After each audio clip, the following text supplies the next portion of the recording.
है IBI VRL में और आज हम बात करेंगे इंडो पैसिफिक स्ट्रेटेजी के बारे में। आखिर ये है क्या?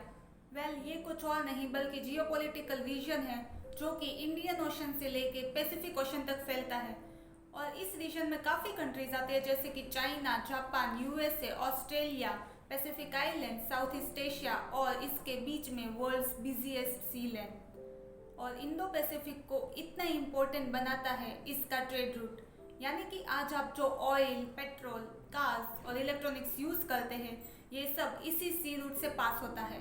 सो व्हाई इंडो पैसिफिक मैटर्स? इसके पीछे कुछ मेजर रीजंस है। पहला है economic power house. World's major economies जैसे कि India, Japan, China, South Korea, Australia, USA ये सब इसी रीजन में आते हैं। दूसरा है सिक्योरिटी और स्ट्रेटेजिक कंट्रोल, यानी कि जिस भी कंट्री को इंडो पैसिफिक सी रूट का कंट्रोल मिलेगा वो फ्यूचर में वर्ल्ड ट्रेड को इन्फ्लुएंस करेगा और इसी कंट्रोल के पाने के चक्कर में शुरू होता है जियोपॉलिटिकल कंपटीशन, जहाँ पे एंट्री होती है चाइना की। चाइना पिछले 10 से 15 सालों में इस रीजन में कंट्रोल पाने की कोशिश कर रहा है, यहाँ पे मैसिव इन्फ्लुएंस क्रिएट करके, जैसे कि साउथ चाइना सी पर क्लेम करना, world's biggest infrastructure project BRI शुरू करना, आर्टिफिशियल आइलैंड और मिलिट्री बेसिस बनाना और स्मॉलर कंट्रीज को लोन देकर स्ट्रेटेजिक इन्फ्लुएंस क्रिएट करना। और इसमें चाइना की स्ट्रेटेजी सिंपल है, रीजनल सुपर पावर बनना। और चाइना की इसी स्ट्रेटेजी को काउंटर करने के लिए US और उनके एलाइज मिलकर बनाते हैं इंडो पैसिफिक स्ट्रेटेजी। ये तो बात हो गई कि इंडो पैसिफिक आखिर है क्या, तो चलिए जानते हैं कि इंडो पैसिफिक स्ट्रेटेजी क्या है। तो इंडो पैसिफिक स्ट्रेटेजी एक कलेक्टिव प्लान है जिसमें US, जापान, इंडिया और ऑस्ट्रेलिया, जिनको हम क्वाड भी बोलते हैं, वो सब मिलके इंश्योर करते हैं कि Indo Pacific region safe, free और ओपन टू यूज हो हर कंट्री के लिए। और इंडो पैसिफिक स्ट्रेटेजी के कुछ मेजर पिलर्स हैं, जैसे कि free and open Indo Pacific, यानी कि कोई भी कंट्री स्पेशली चाइना इस रीजन पर कंट्रोल नहीं कर सकती। दूसरा है सिक्योरिटी।